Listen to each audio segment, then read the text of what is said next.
seriously. He would walk in, he would play a couple of songs in the studio, but he would be told how to play them, which version to record, what kind of tempo and texture to take the songs at, and everything about the recording process kind of rounded off the hard edges that made Woody Guthrie the image of Joe Hill, the extension of that sort of approach to dissent.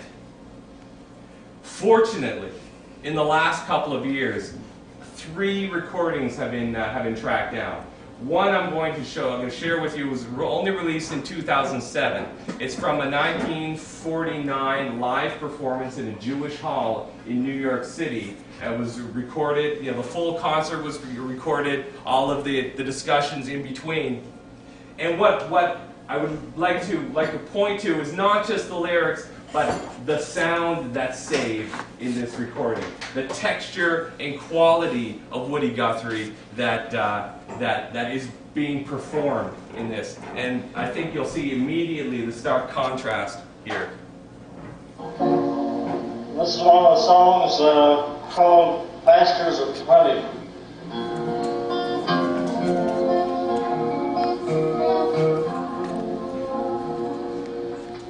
It's a mighty heart, our poor hands is full. Our poor feet have traveled a hard, dusty road.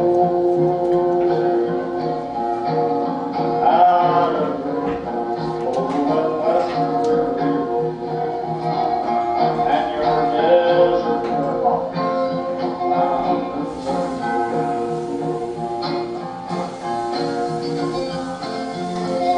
And I work in your fields and woods, sleep on the ground in the light of your moon. On the edge of your city, you can see me, and then I come to protect you. I come to protect you. California, Arizona, how many cold rocks, and it's north up to Oregon. Together your rocks, dig the beach from your ground, cut the grapes from your vine, set on your table like sparkling wine.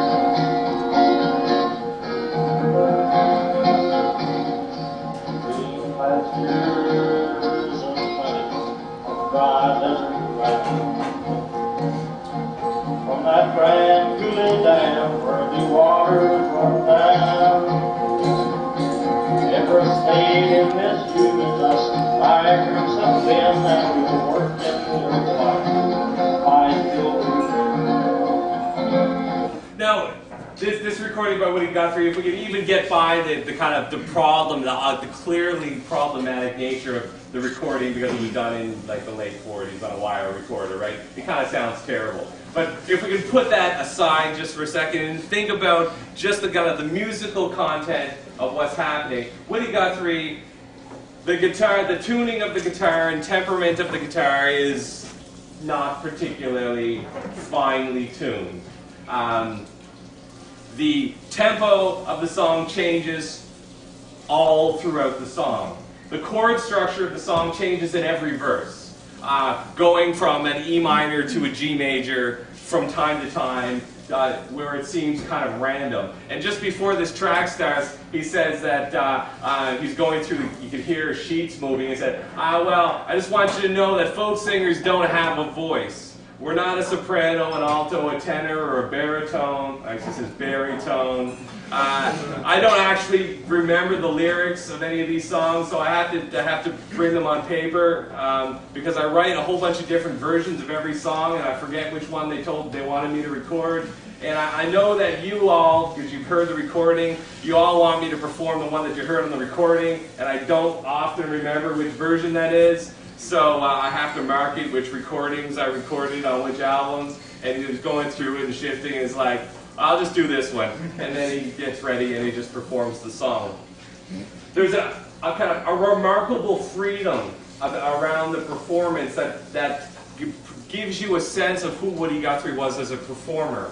And that's in stark contrast. If we go up to the near present, where "This Land Was Your Land" was used at the inauguration of now President Obama. Performed by Pete Seeger, Bruce Springsteen, and some other folks.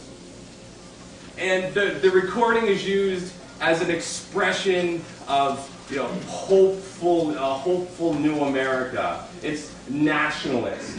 "This Land Is Your Land," a song Woody Guthrie wrote to undermine nationalism, becomes a national anthem. It gets performed by students in both Canada and the United States as a type of national anthem for school kids. But in order to do that, they drop off the last couple of verses, which is the actual content of the song, where he presents this fuzzy nationalist image, and then the last couple of verses says, well, I see this great big sign. The sign says "No trespassing," and if you look on the other side of the sign, it doesn't say nothing. I guess that's our side. This land for you and me. The point of the song was to undermine the notion of nationalism. The point was to in song, in a way that used the idea of anthem, undermine nationalism itself. But that gets changed.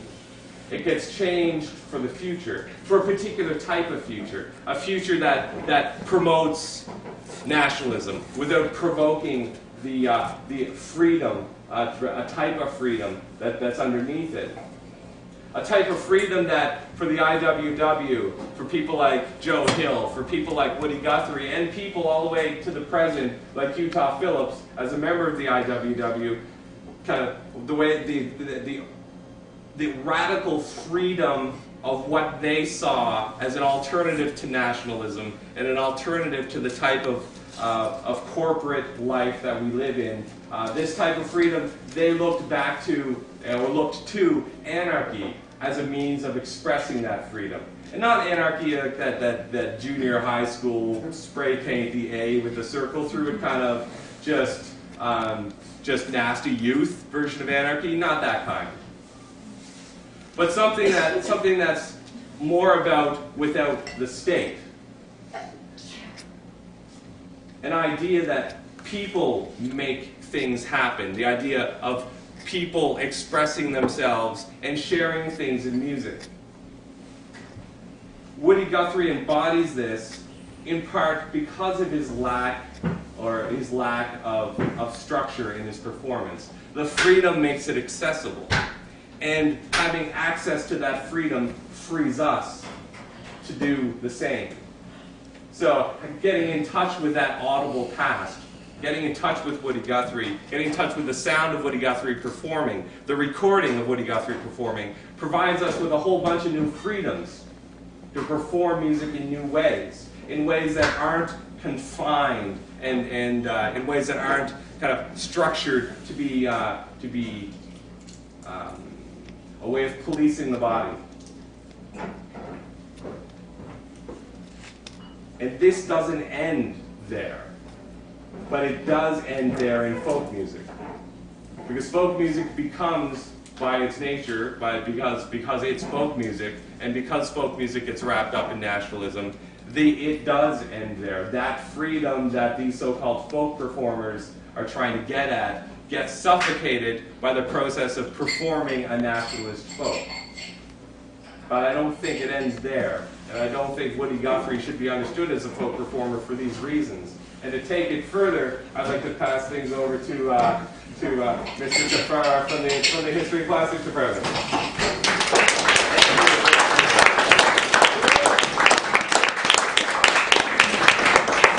So do I have to figure out how to use that to play music?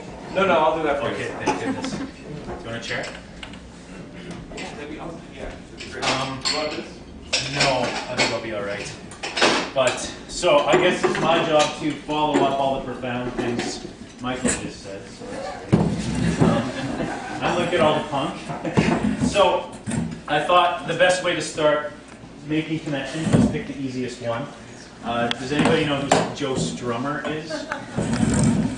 The Clash? I don't know. Okay. Real name John Meller. Yeah, fair enough. So, drummer, punk rocker in a band called The Clash. The Clash wrote a lot of protest songs. Should we listen to one right now? Yeah. Let's see if we can. Oh, I think we can. Oh, we can.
So, if there had been any time to start a mosh pit in Leva, that would have been it. I guess we better move on. So, the name of that song is, of course, White Riot, but it's not racist, and it's not meant to provoke some kind of race war or something. But what I think Joe Strummer was getting at was with lines like, are you taking over, or are you taking orders? And are you going backwards, or are you going forwards? Was maybe a white riot, was maybe just engaging on issues and actually doing something to change things for good. So that kind of sounds like what Guthrie was doing, right? Okay, there's a connection. Great, we're on our way. So we've got protest music, we've got activism, we've got trying to enable and engage people. There's a shared attitude there as well then. And also, there was even a shared name. For a while, Joe Strummer went by the name Woody. If you've never heard the Gaslight Anthem song, I'd have called you Woody Joe. You should listen to it because it's really good. And there's another connection. So, songs that the Clash are performing stress engagement. They stress taking personal agency and doing something, going forward, maybe into the mutable future. And all things that you can connect to folk. Should we listen to another Clash song now? Okay. This is a public service announcement with guitar. Know your rights. Oh, brother. Number one, you have the right not to kill. Murder is a crime. Unless it was done by the police. Oh, but how it's so fast. Oh, know your rights.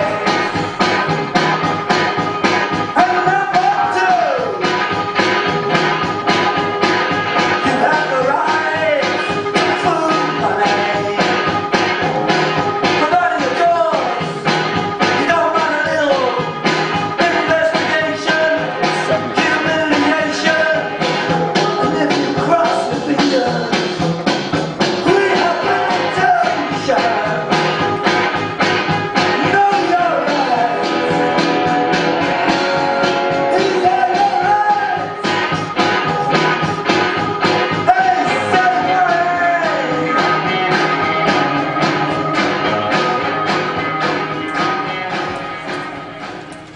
So we could at the very least had a circle pit around the tables on that one. But maybe next time. I think Thursday nights there's gigs here from now on from Old Uglies, so you guys will have a chance then. So, right, there's another song. Not just kind of talking about, you know, maybe what Joe Strummer wants to do, but telling other people to know their rights. Hey,